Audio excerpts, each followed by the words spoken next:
Our disability is our greatest strength. It gives us a supervision to see the issues facing humanity from a more inclusive perspective and the grit to fight back against all odds. Welcome to Super Adaptables, the More Than Walking Video podcast discussion. Welcome to Super Adaptables, the podcast where people of all abilities gather to discuss pressing issues that affect the disability community and their implications for the world at large. We are your hosts. I'm Corey Pheez, C4 complete quadriplegic since 2005. And I'm Jonathan Sigworth, C7 complete quadriplegic since 2006, both of us hailing from the great state of Connecticut. Yes, sir. And we are recording this on Thursday, the 15th of May, 2025. And in a little bit, we'll be discussing due process, deliberating the verdict of our right. And before that, we get into that. Super Adaptables is made possible in part by a grant from the Christopher and Dana Reeve Foundation's National Paralysis Resource Center. The information provided and opinions expressed in these podcasts do not necessarily reflect the views of the Christopher and Dana Reeve Foundation. For more information about the Foundation's National Paralysis Resource Center, visit www.christopherreeve.org. Also, I should note that the views expressed on this podcast do not necessarily reflect those of More Than Walking either, but belong to us as individual speakers. So, we're all familiar with this phrase, if you do the crime, you should do the time. And it implies that if one breaks the law, he or she should face the consequences. That sounds pretty simple and easy, closed door, shut. But if we judge individuals on their actions alone, we will lose a key function of our legal system, and that's allowing a jury to deliberate.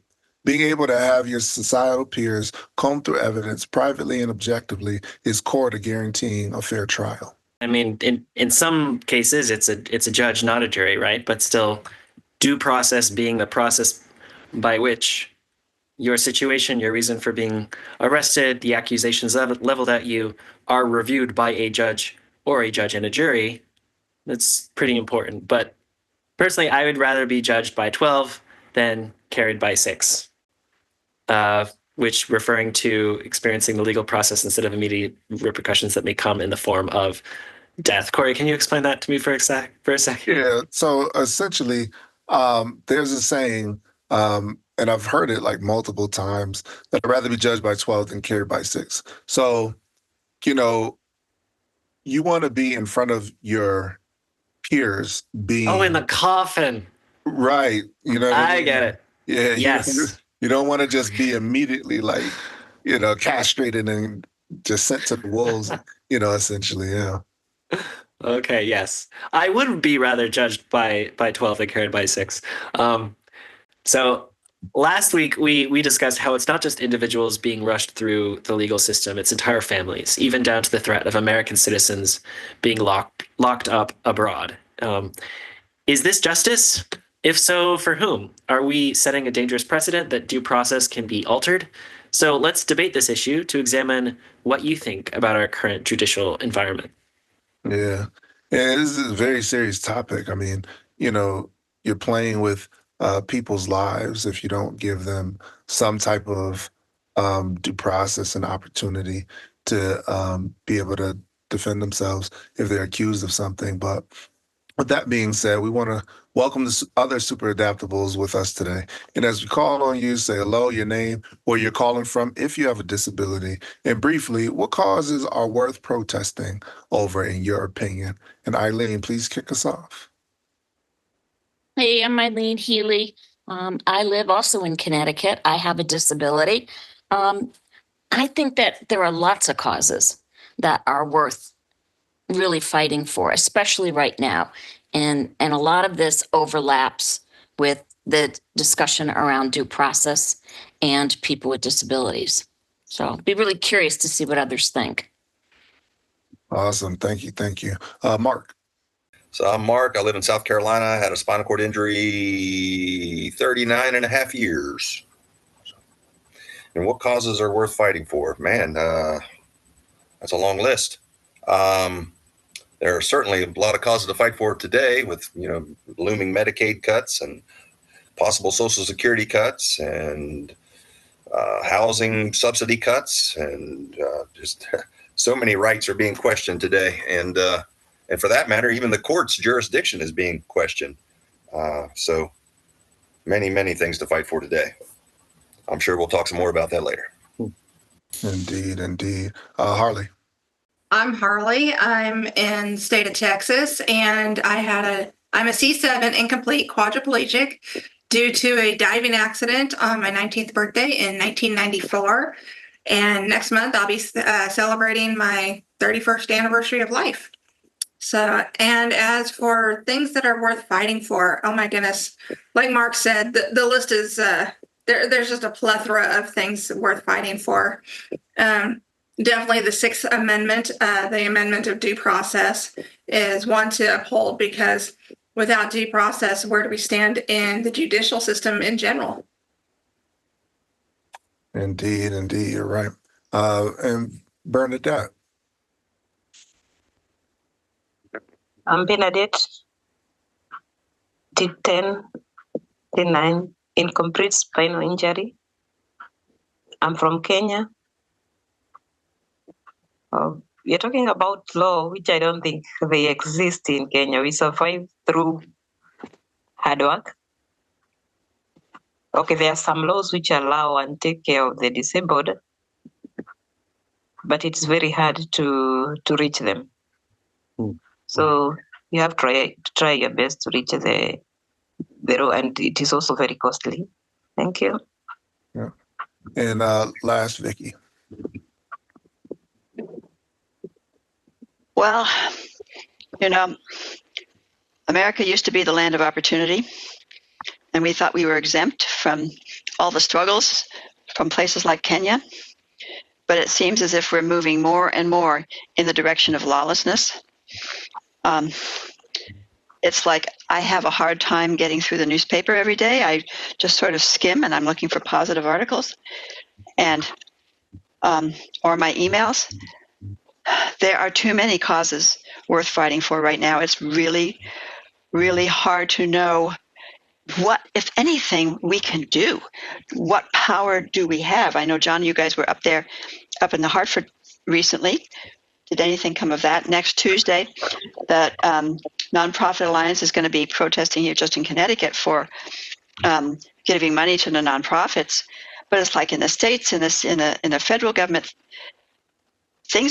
people are being slashed left and right, and then we've got birth citizenship being questioned now at the U.S. Supreme Court, and due process. It's just overwhelming, and it's hard to know where to focus on. Yeah, and to add to that list, I believe habeas corpus is now being considered to be suspended, which is new, but it relates to due process. I had to look it up, but maybe before we jump into the first question, we were going to talk about accessible housing this month. We're covering social safety nets, and because of what's been happening, I told Corey, I was like, what more important social safety net is there than due process? Like being able to face your accuser, being able to prove, share your side of story in a court of law. And like this relates, to the opening question, what cause are you worth protesting over? Because I think it's like, what cause is not worth protesting over? Like if egg prices are too high and your government isn't listening to you, that's an issue worth protesting over, right? Like if the people who are there to serve you, to serve your community, to represent you, to make laws that take care of you and your family, if they're not listening to you, that is worth protesting over. And if you strip away due process, which is, everyone is treated fairly, everyone is treated equally, everyone has their case heard by a judge or a jury, and habeas corpus, which is literally, in order for someone to arrest you, they need to justify that arrest. They need to have the authority to arrest you, right? So if you suspend both of those things, what that means is any police officer, any ICE officer, any federal agent, no matter their jurisdiction, can literally pick you up off of the street without needing a court order, put you in a police cruiser, And then without due process, you never have a day in court. They could say whatever they want about you. They can drive you across the country border, put you in some foreign prison, and no one will know what happened to you. And that's the end of it. You'll have no recourse. So if that is happening, it's a huge deterrent to protest about anything. It's a huge deterrent to speak about anything that you care about. So anyway, I'll stop from my soapbox. But anyway, that's how it relates to this protesting idea and habeas corpus and due process. Anyway, but before we go into the question, Corey, what causes are worth protesting over in your opinion?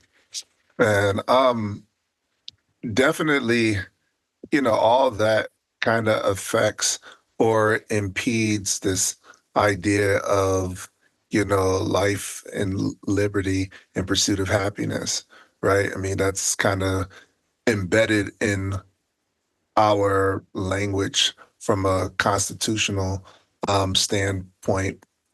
I think I think a lot along historic lines.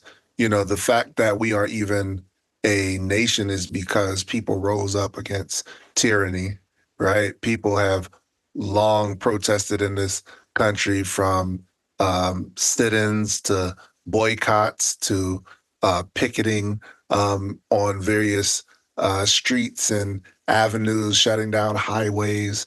And granted, we all understand that these things are necessarily legal, right? But when you speak about civil disobedience and peacefully protesting, the idea is that the normal channels that you're supposed to like help to make more efficient. Like if I call a government office, I'm supposed to try to reach a live person, or if there is some type of automation that somebody will respond to me quickly. Well, everyone in the nation knows that you get held up trying to go through the regular means. And then when you can't get your point across, you're forced to quote unquote act out. And that then challenges those who are implementing the law, are supposed to be voted in to implement the law. So, I think more along those lines, if it's impeding those three aspects, those pillars that our nation is supposed to represent, then, you have the opportunity and you have the freedom to be able to contest it. Absolutely. And I mean, that's a really good point that at the same time that you're cutting services, you're really leaving people very few options other than protesting. And then on top of that, if you're putting legal protections for protesters in jeopardy, what other options are left for people? And as we have this discussion, Bernadette, I know we're talking specifically about some things going on here in the US, but this idea of the right to protest, or if you have any experience, or what you're hearing in Kenya about the experience of protesters, as it relates to what you think people should have a right to, even if there aren't the same types of protections. Please feel free to talk about that.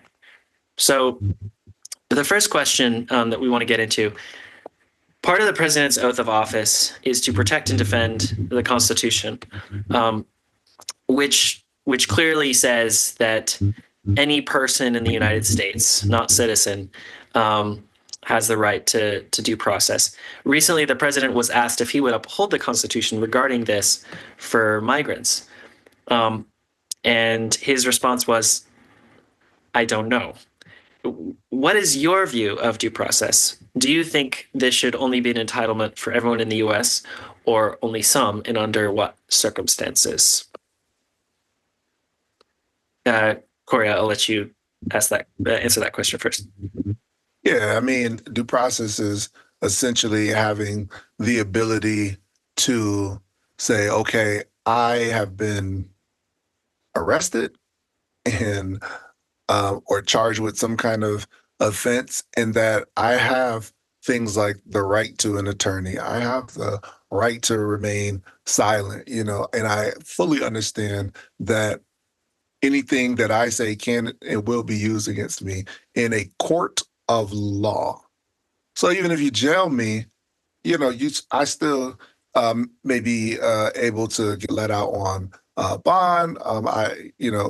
If I have to appear in front of a judge, he can set a bail for me. I have the ability to try to raise the funds for that, via family members, whichever avenue you choose. That is, to me, the beginning of due process is owed to you because we have to protect the framework of keeping our country in order through laws and through our democratic process.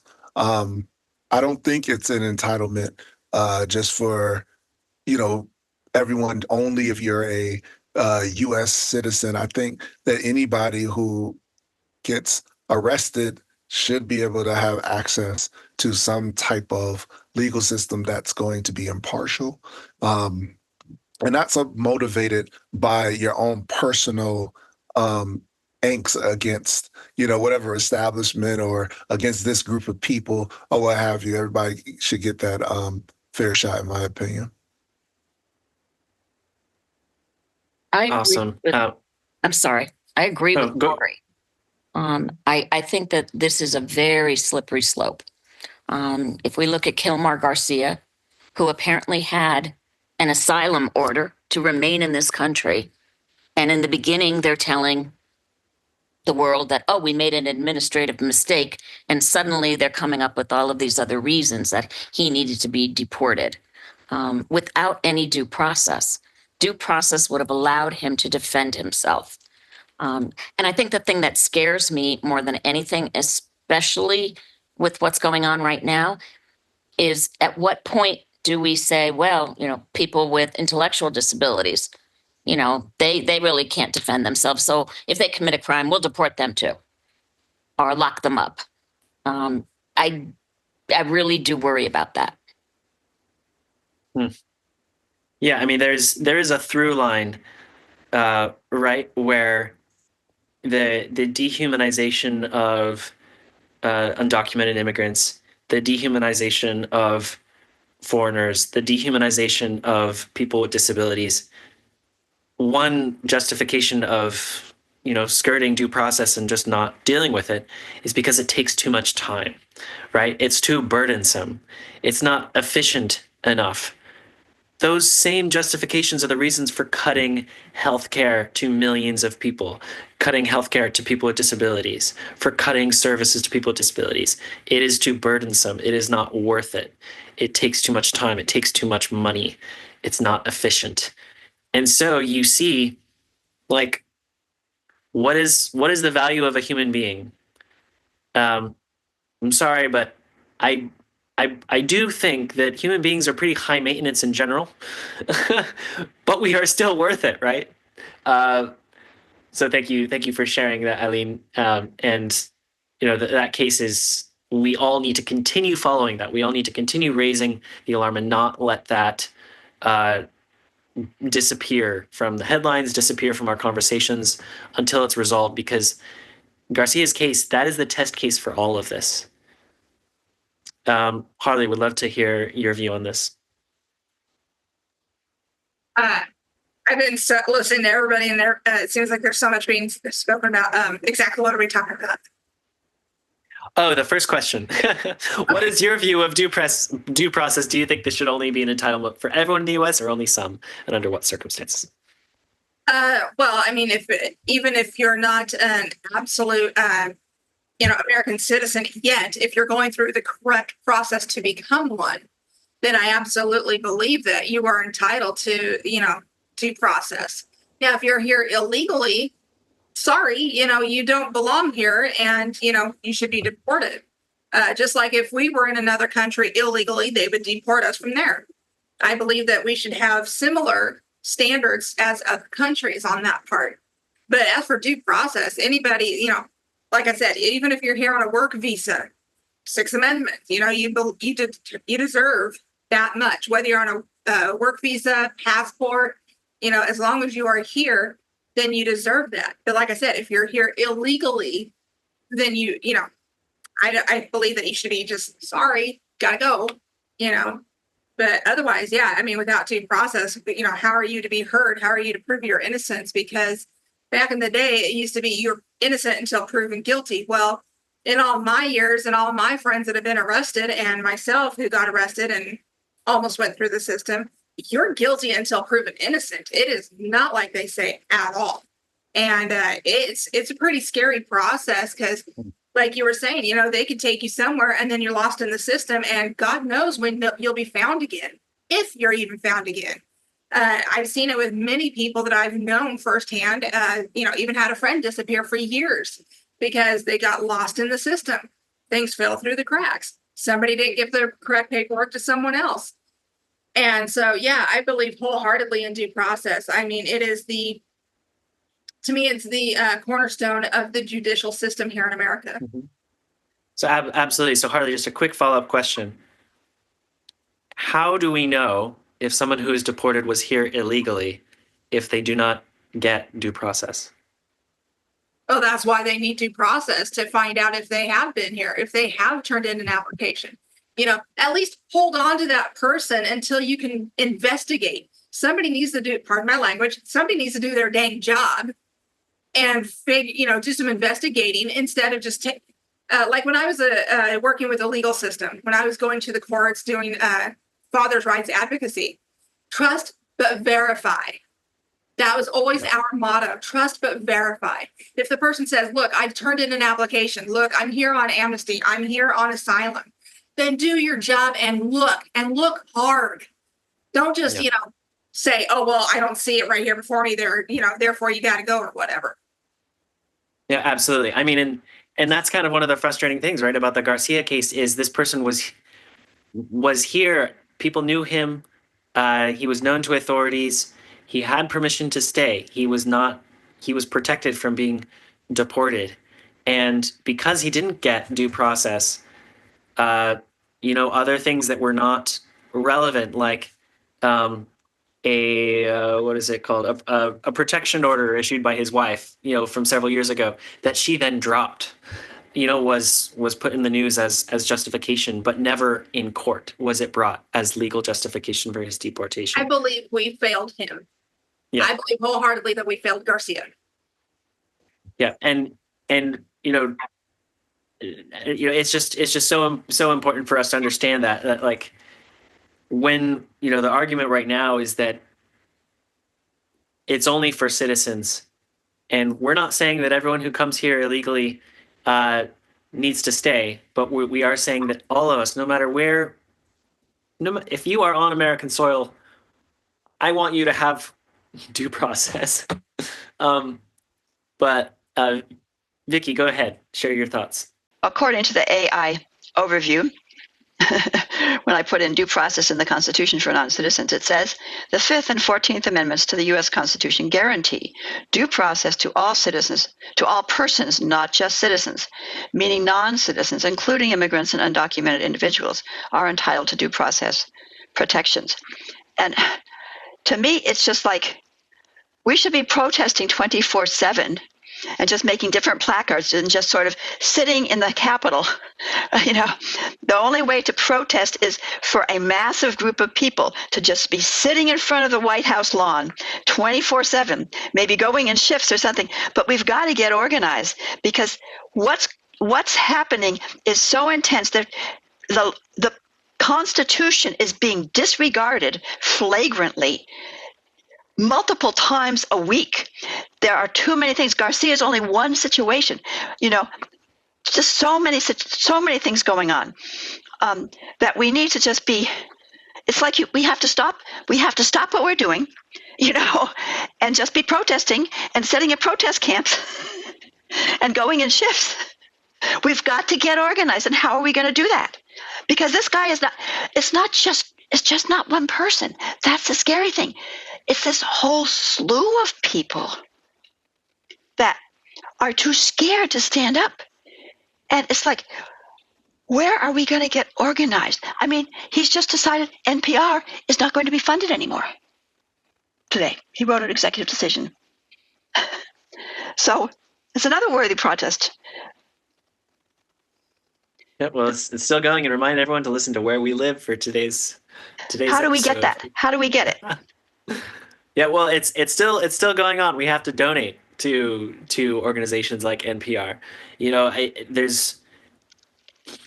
We all have to do whatever little we can to keep this in the spotlight, even if we can't quit our jobs and join protest camps.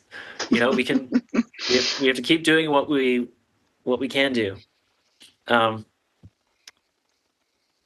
Let's see, who hasn't spoken yet? Mark, your thoughts about due process. My thoughts are that immigrants, even illegal immigrants, are here because they aspire to become citizens. Not too many of them are here just to go on vacation. A lot of them may be working for a time and sending money back home, but so many of them are trying to get away from dictatorships and governments that don't allow rights and don't respect the laws, even the laws that they have in their own countries. And it's a pretty crappy way to welcome somebody to the United States by saying, "Oh, by the way, you don't get this right, you don't get that right," and maybe you don't want to stick around after all that mess. But no, I think everyone's deserving of those rights, because it's just a drip, drip, drip. If we start carving away for a few people, then it adds up, as it's already been alluded to. Who's next? Yeah.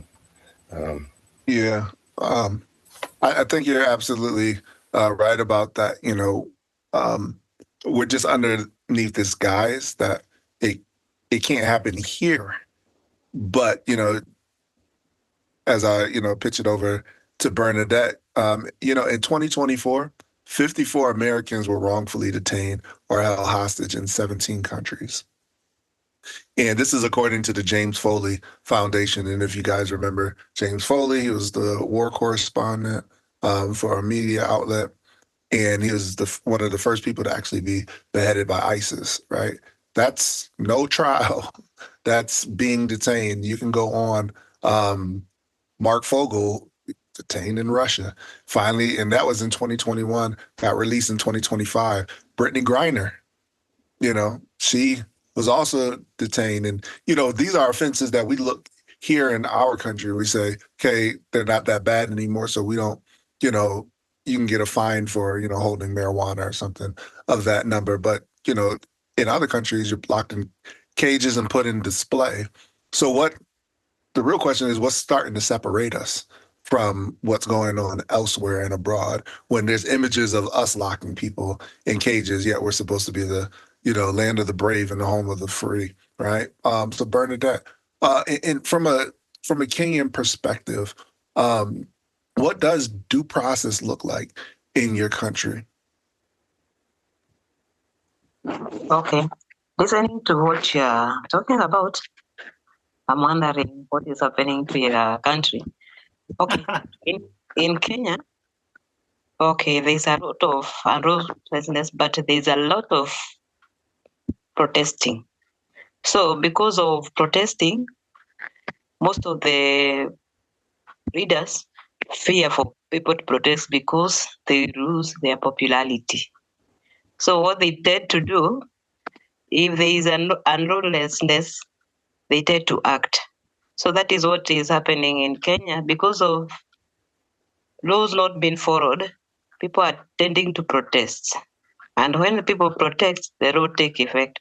So that is what's happening in Kenya. Most protests take place, and when the protesting take place, the law is applied. That is what is happening.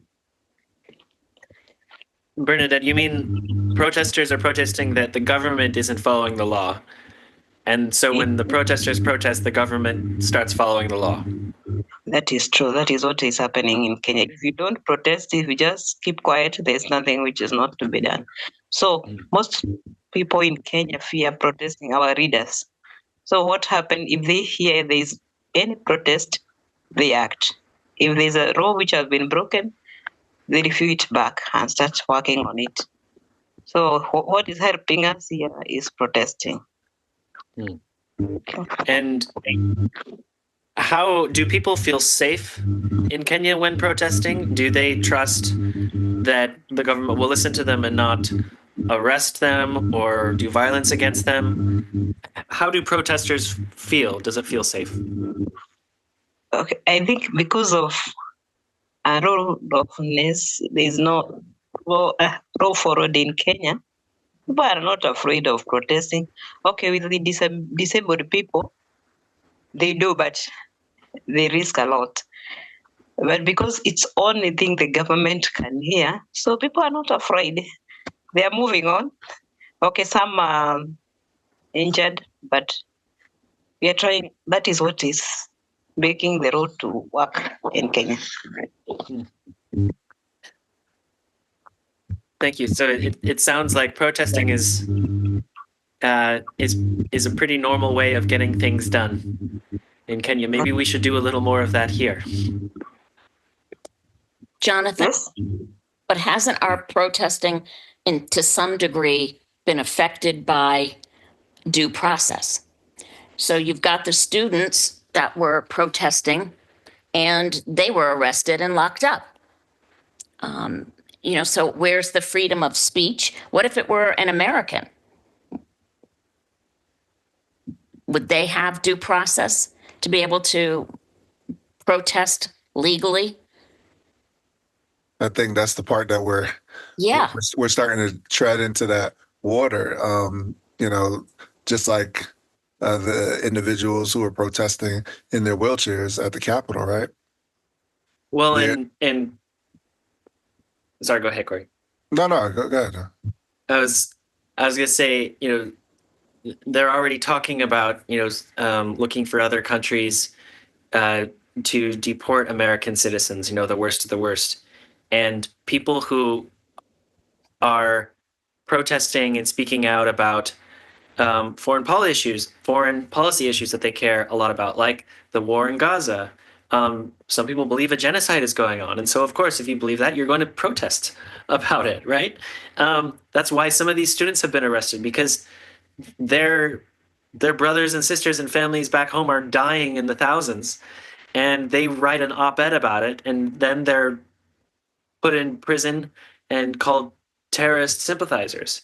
So it's not a huge step to then say American citizens who protest the same types of things are also called terrorist sympathizers, if not straight out terrorists, and having, the same fate meted out to them.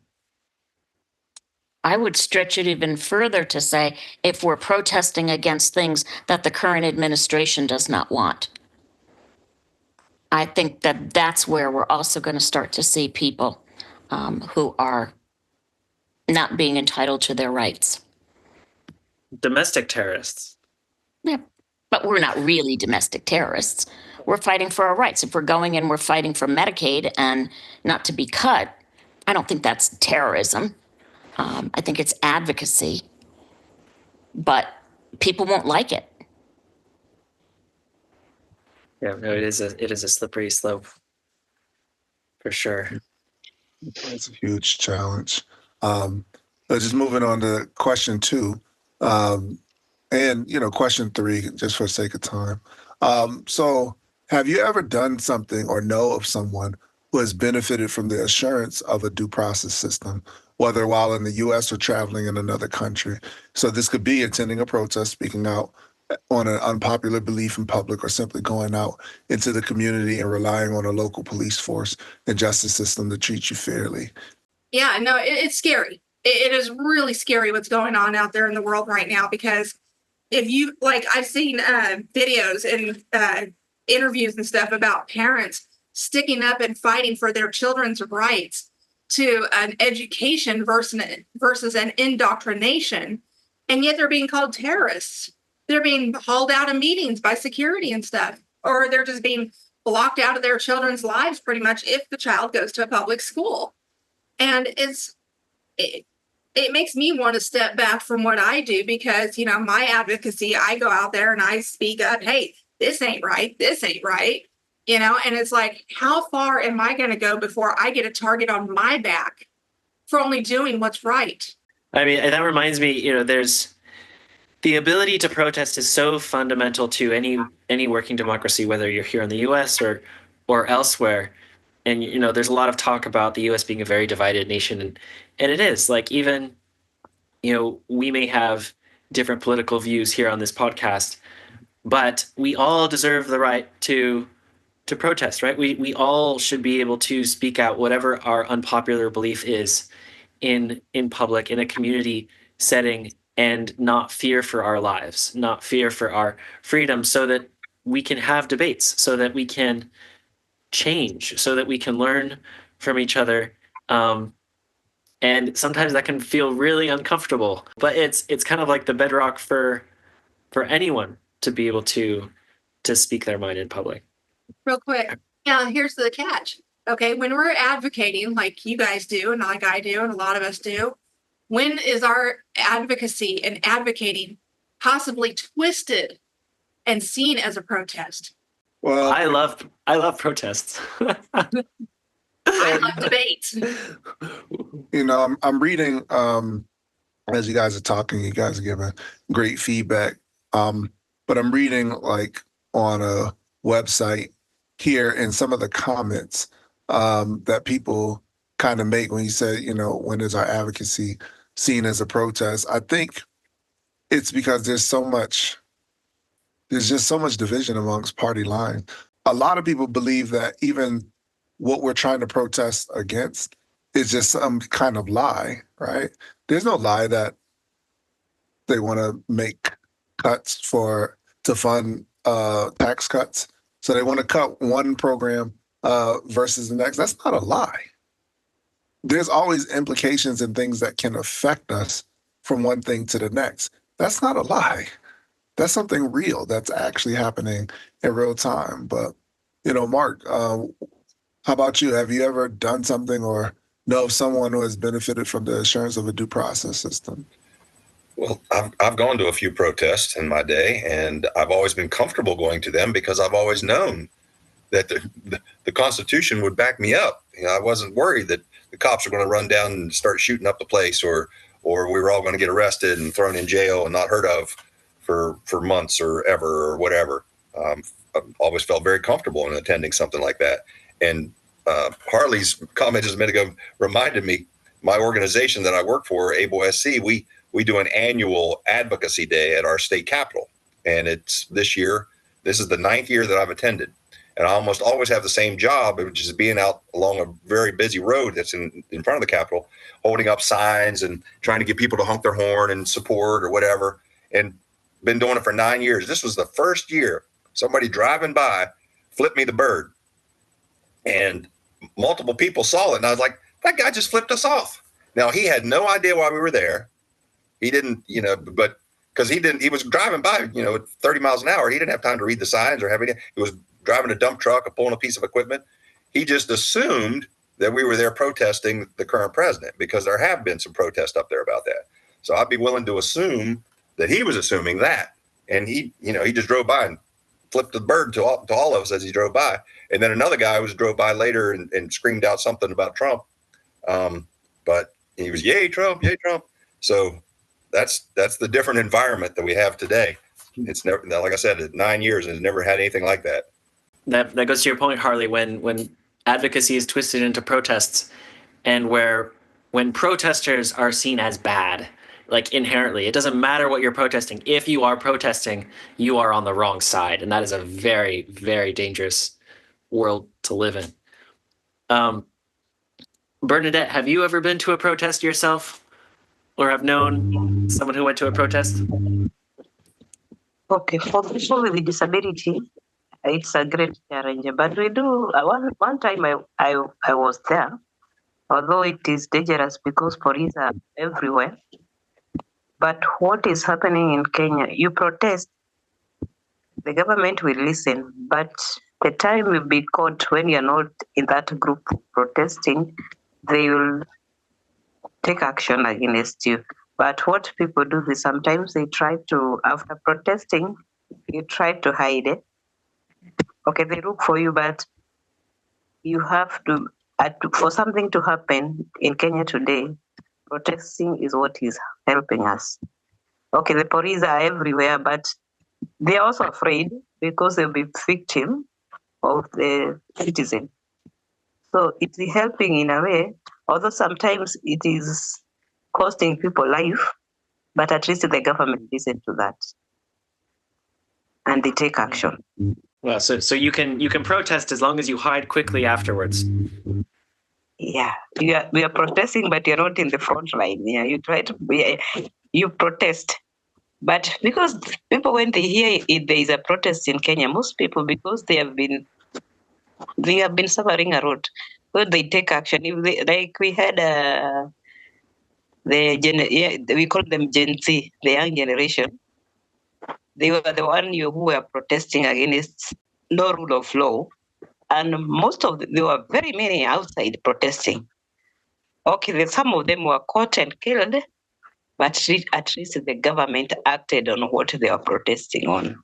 But that sounds like a very dangerous. You said some were caught or killed. So that's not a situation where you can trust a due process system to protect the protesters. Eileen, your thoughts on this question? Have you attended a protest? Oh, yeah. Quite a few over the many years. I think that there's a distinction, though, between civil disobedience and protesting that is different. Protests that end up in damaged property, people being hurt, those kinds of things are not acceptable. And that's not a form of protest that is covered under the Constitution. But I do think it falls under the First Amendment. It's freedom of speech. And I agree with Harley. I think that the advocacy piece can get very twisted. And we need to be mindful of that. But yes, I've never been in trouble outside of the country. But I've done a number of protests over the years. That's very important to point out. The idea of civil disobedience is you're actually intentionally breaking the law so that you will get arrested, right? In many cases, so that you will get arrested to make a point. But even in that situation, you have to do that going into it, trusting that due process will be followed, so that you're not accused of some other crime that is much more serious. You're right. Anything to add to that, Eileen?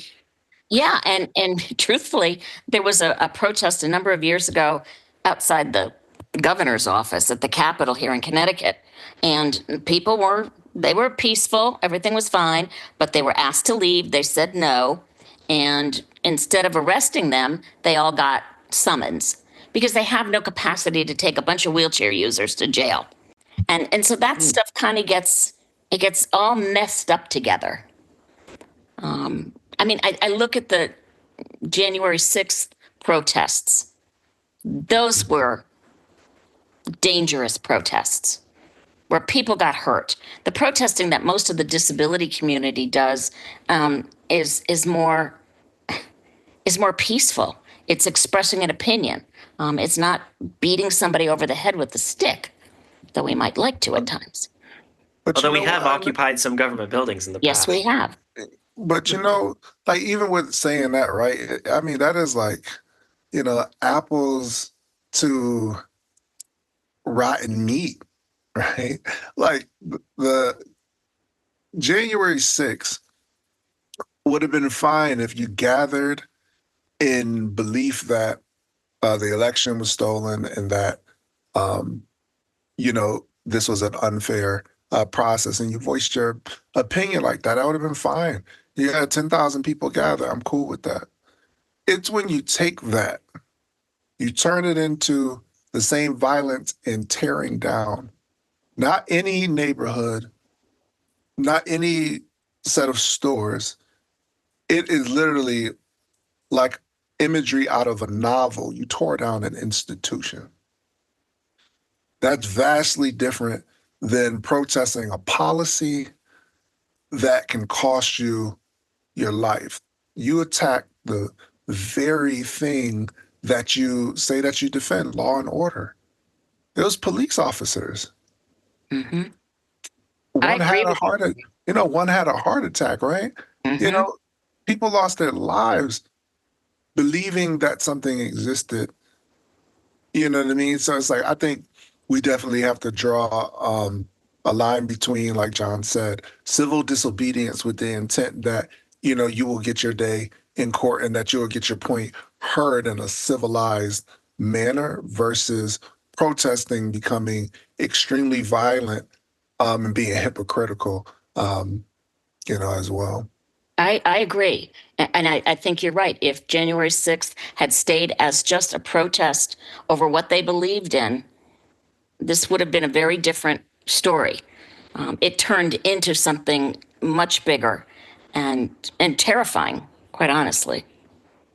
Indeed. May I say And real quick? Now, a good example of efficient and amazing protests. I love the movie Crip Camp. yes. I watched that 3 times now. Well, and to your point, like, right, that was passing. What was that? That was passing Section 504 of Yeah, the Eileen, regs. disability history. Yep. The regs for 504. Yep. Yeah. So, and in order to do that, people had to occupy government buildings, uh, build solidarity and coalitions with other groups. The Black Panthers provided personal aid assistance, brought food to people with disabilities who had occupied those government buildings, and that's how it got passed. That was the lead up to the American with Disabilities Act, It's still done peacefully. and it was done peacefully. Absolutely. I mean, so that just goes to show, why are you guys talking about this immigration issue of due process and illegal immigrants on a podcast about disabilities? Well, for one, as we've kind of been laying out, this is like, it doesn't matter if you're a citizen, doesn't matter if you have a disability or not, if you're an immigrant, like, this is something that is affecting everyone who is in the US. Or if you're not in a country that has due process or that does have due process, this affects you too, because the US sets a very important precedent in the world about the value of democracy, the value of these types of systems. And secondly, like, as people with disabilities, as Eileen mentioned, if we go out there and we peacefully protest, and if we do civil disobedience, we can be very powerful because, they don't have enough space in those prison cells for wheelchairs. So we can really clog up the system pretty bad if we insist that they make space. Yes. I might take up space for 2 people. That saves one person from getting thrown in the brig. Want to agree with what Jonathan was saying in Crip Camp and say, back to my previous point, we need to get more organized with a variety, more diverse groups of people protesting, because there is such a broad problem. And I don't know who's going to do it. Maybe it's the disability community, guys. Absolutely. I mean, I definitely wouldn't say that any of us are here as a result of people not standing up against the injustices that were, and the things that our community have had to face, being instantly institutionalized. I think about things like eugenics. These are like they're scary propositions to those who refuse to look back on history, right? You think you're so far removed from that, and somehow we are just more civilized and we're just a better people. But we're not, something that's true. And given that I know everyone out there does not read the Bible or anything like that, but in Solomon's wisdom, he was king of Israel. He says there's nothing new under the sun. There's no idea that's original, right? So we're just kind of repeating. It's a cycle. But the caveat is, in this kind of repetitious thing that we're going through, the impact is always far greater than what we anticipate. So right now we're like, okay, the focus of due process is about not taking away these, laws that should enable everyone to have the ability to defend themselves. But the more that you aim for that, you don't realize it affects, your own livelihood. Take, for example, when they saw that hotel workers were being affected, farmers were being affected, they slowed down and said, okay, those people they're okay. They're good, right? So as long as it's bothering what you like the most, it's okay for you to allow certain people in. That's impartial. I mean, that's being partial, and that's not what we're aiming for. So, before we close, though, does anybody else have anything they would like to add? Can I respond to Vicky's comment? Because I think it's a really good one. Sure. And I think that this is the opportunity to find partnerships and collaborations with non-disability organizations. There are so many people without disabilities that have Medicaid, for other reasons besides their disability. It could be their low income. It's the farmers. All of these other programs are being cut, and we could all support each other. We just need to figure out who's where and kind of get everybody in one place. Yeah, absolutely. I mean, and to kind of combine those points, Corey mentioned eugenics. We don't need to go that far back in time to see where this goes to. A lot of these really scary sounding things are happening, but out of neglect. Just think about COVID-19 and how people with disabilities were put at the most risk because medical providers or hospital administrators were trying to make things more efficient. And so they were put at the bottom of the list to get care because the value of their lives were not put as equal to that of an able-bodied person. That is eugenics at work just a few years ago. And that is what will happen if Medicaid services are cut, if federal funding in emergencies are cut. That is eugenics at work. We don't need concentration camps. We don't need death camps. All we need is cuts to our social safety net programs, like at the very basic level. And what's really scary is you're hearing representatives and legislators saying we're making these cuts to save money, and actually we're doing it to protect vulnerable populations, to protect the most vulnerable. So only those that really need these services get it. And it's a complete lie, because when they put in work requirements, when they put in these added bureaucratic stuff, we've talked about this, right? We need to make it easier to sign up for these social safety programs, not harder, because the more difficult you make it, people with disabilities, we have trouble as it is getting out the door, getting into our cars, going down to a local office, using a computer. You throw in some extra paperwork, we're going to lose our health care when we have a right to it. So, and that's how they save the money, right? Because remember, is by people losing the health care, by losing the services that they most likely have a right to. So it's just really dangerous. And we have to look at these rights and find solidarity, not with people who are all like us, but also not, with people who we only agree with also, we need to come across those lines and see the value in each other, that even if we come diametrically opposed ideologically, we should all have the same rights in the end. Hey guys, thank you again for just participating in our More Than Walking video podcast discussion. Stay tuned in and sign up for the More Than Walking newsletter at morethanwalking.com to learn about the topic we will cover next and how you can participate. Also, like, comment, and subscribe to our More Than Walking YouTube channel to watch each podcast, and click that notification bell so you are alerted when new episodes drop. Follow us wherever you listen to podcasts. Just listen for More Than Walk. Just search for More Than Walking or Super Adaptables. Indeed. Until then, remain encouraged, stay hopeful, and above all else, Keep adapting.